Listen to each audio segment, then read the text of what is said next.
Hi, this is Rivervale's first car blog. We're going to do the BMW 1 Series today. It's a 116 diesel M Sport automatic. I'm going to run through the interior cabins first, and then we'll move to the outside and cover what's included in the vehicle there. So on your left hand side, on your passenger door, we have an electric switch for controlling your window. You have a switch just on the inside of the dashboard where you can actually switch off the front passenger airbag should you having something like a rear facing child seat or something that's going to take like take your dog to the vet or something like that and you want to lock it in. You've got a front storage glove box, which is quite a decent size. You've got on all standard features now on the BMW 1 Series. You've got a 6.5-inch colour screen, which is for your media system and your satellite navigation. And again, on the 1 Series now, satellite navigation is a completely standard option, as is Bluetooth phone connection. So you've got a dual grills, which you can obviously separate your air vents on the front and side. You've got your hazard lights, and you've got your lock-in switch, which when the car first initially drives away, the car will automatically lock itself. In the event of some kind of a crash or an emergency situation and you have an impact, the car will fully unlock all the doors and the rear boot.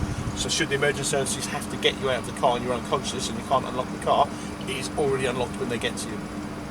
Moving down, you've then got the stereo system central part. You've got the 8 buttons for locking in radio stations. Obviously you can lock that in on FM and AM. You've got the volume switch, which you can manually control. You've got a CD slot for a single CD player, which will play MP3 CDs. That means obviously the capacity on those, you can actually store like half a dozen, maybe 8 albums at a time on any given CD. You've then got a switch if you push, which will actually give you traffic updates if you're not using the satellite navigation system.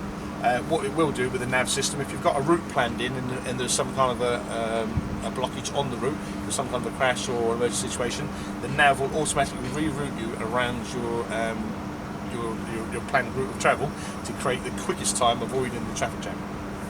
You've then got your climate control system. Now you can manually set the air fan speed, but the best way we usually recommend is put it on automatic, determine a heat temperature that you're comfortable with, and the car will work with hot and cold air to keep the vehicle at that temperature for you.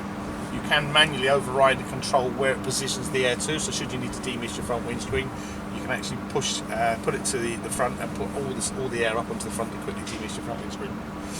Moving down through the middle there, we've got 2 drink holders and a 12-volt socket. One of the nice things about one of the drink holders is, although they both pop out, one of them when you take it out actually has a couple of slots in it. Now you could actually store some change or some pens or a card or something in here if you've got a fuel card. The secondary one will actually take your key. So if rather than carry the key in your pocket, if you just wanted to drop it in there, it just sits in there nice and conveniently, you know exactly where it is. The reason for that is the car has electronic start and stop. So you don't actually need to push the key into anywhere on the dash. But it also means if the key's in your pocket, you don't need to get it out of your pocket. This vehicle, as I said at the start, was an automatic version. You've got a short gear stick, automatic gearbox rather. It can be overridden and driven as a manual, so you would actually put it into the drive spot and push it slightly to the left. At that point you can actually use, if you bought the additional pedals, you can use pedals on the steering wheel to move the gears up and down, or on this one, which doesn't have those, you can actually override just by pushing forward, it goes up a gear, push slightly back on the gear stick, it will come down a gear, so you can actually have the feel of driving a manual car but still with no clutch pedal rather I should say. You've got an override for how the vehicle drives dynamically. You can put it into a sport mode, which means it gives you a little bit more acceleration, slightly quicker off the mark, or you've got an economic version, which gives you a slightly slower acceleration times, but actually is more fuel efficient. You then move across to the media control system right in the middle. Very handy to reach because where your arm sits in the armrest, it is directly under your hand. So you've got the media control system for things like the CD player, the radio, or if you're playing an MP3 or an iPod system. You've got the radio system you control from here as well.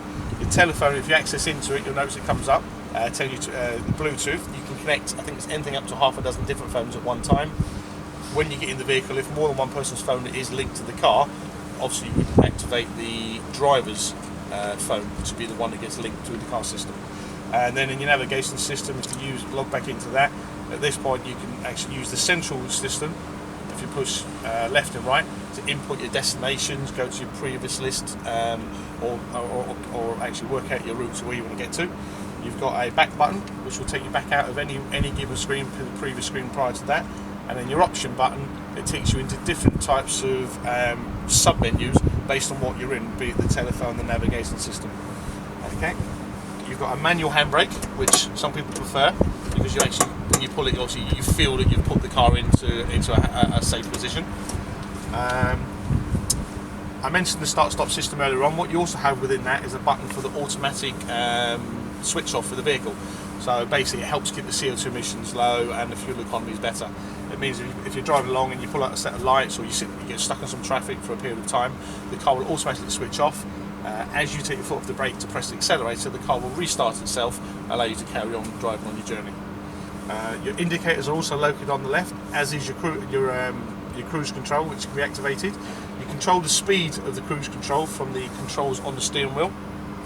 You've got a 3-spoke multi-function steering wheel on the M Sport, which also helps you control your voice control for either the nav system or your telephone. You can verbally ask it to call someone. It also controls your telephone system, where if someone phones you, you can answer the call, and at the end of it you can press the button to hang up. You can control your volume of your stereo while it's playing, or if the phone system is operating and you're talking to someone, if they're too quiet, you can actually increase the volume of their speech.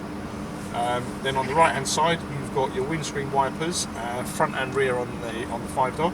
They're again fully automatic, as are your headlights. Your headlight system has a manual override should you want to use your front and rear fog lights. And then just next to that, you've got a dimming switch which will dim all the interior dash lights down. So should you be driving at night and you find they're a little bit bright for you, giving you a bit of glare in your eye, you can dim them right down. Obviously it gives you a more comfortable cabin. You've got electric heated mirrors on the right hand side. You can control those from the little wheel on the right. You've got 4 electric windows on all around the vehicle, also with a switch where you can deactivate and lock the rear windows. So with your 2 sun visors, we then move up to the top of the vehicle where you can control the interior light of the cabin. You've also got your SOS switch, so should you have a crash and you need to get obviously the emergency services to you in a hurry, if you press the button, they can actually it connects you to the BMW SOS helpline. They can talk to you, or should you be capable of talking, they can actually track where you are from the signal that's sent from your SOS system. That concludes the interior compartment on the electrics. If we just quickly cover the seats, you'll notice we've got a half suede Alcantara seat. You've got full controls for moving the seats up and down and back, and also reclining. What you've also got, should you be going on a longer journey, you've got a slight adjustment to the bolster that's under your knee. So what it does, it gives you that little extra support on the back of the knee should you be driving long journeys and your car's going to be your legs will be in a resting position for a long period of time. And that covers the inside of the vehicle. What we're going to do now is move to the outside and show you some of the features on the outside of this car. Okay, here we are at the outside of the car. We're at the rear, we're going to start at the back. So to open the boot, you just push the BMW emblem and the vehicle lifts up. Now what you've got on the inside, you've got a little storage capacity where your boot would be, so should something happen you need to jump start the car, you can do that. The vehicle doesn't have a spare, it has run flat tyres on the BMW 1 Series. On the right hand side you've got a little storage capacity. You've actually got an additional second cargo net which locks into little fixable locking points that are located on the bottom of the boot, the base of the boot. You can, so if you had something like a suitcase or something you didn't want to slide around, you would lock it down with the cargo net. You've got a 60-40 split on the rear seats, which you can see the dividing line here. They will drop down individually, so if you needed something you needed loaded just through, like golf clubs that you didn't quite fit in, you can put the one seat down, put your golf club up through the back, and you can still get 2 other people in the back of the car. On the right hand side, you've actually got a slight little pocket that opens up, which is where they'll store the hazard triangle and also your BMW first aid kit. They're both standard features on this model vehicle. And we've got a removable tailgate lid which you can take out, which allows you then, if you need to stack it a little bit higher to the roof, or if you're taking maybe your dog with you, you wouldn't want to lock it in underneath that, you can just pop over the back seat and whine away at you for whatever journey you're on. Okay, now we're on the left-hand side of the car. I'm going to show some of the standard features on the vehicle. And when you open the vehicle up, you'll notice the switch on the inside. That's for activating and locking the child locks. You also have a switch here for the electric windows, which again are controllable from the front, so you can lock off, keep the children safe. You have a dual pocket side pocket here for putting things in, so the kids can store like drinks or toys, things like that. You'll notice at the back of the seat, you've also got a cargo net, which again they can use for storing a couple of bits in should they need to. All the three seats in the back have a 3-point lockable seat belt, which is nice as safe as you can get. Obviously, because you're going to carry passengers, we'll make sure that we're ultimately very safe. What we then have is you also have 18-inch on the M Sport. You have 18-inch run flat tyres, and on the top here there are little clips that pop up. So should you be going to be use something like a bike rack or something like that, you can actually get your roof bars fitted, and they lock straight onto the vehicle. And then when you're not using them, you take them off, store them in your garage or something like that. So that is pretty much the outside of the vehicle. Okay, now covering the last part of the vehicle, we're at the front end, as you can see. We've got a sensor which is located on the back of the rear view mirror, which operates your headlights and your windscreen washers. So obviously should it rain or it gets dark, that's the sensor to pick up and get them to work for you automatically. Come to the front of the vehicle at the bottom, you've got a nice front rear spoiler which has fog lights built into the system. That's again a standard feature on the M Sport. You've also got on this is the most recent facelifted version, you've got the new slimmer headlight system, which can be upgraded to have a full LED headlight system. And pretty much that is the BMW 1 Series car. Like I said, this was the 1.1 diesel M Sport Auto. At the moment this is currently on offer with Rivervale.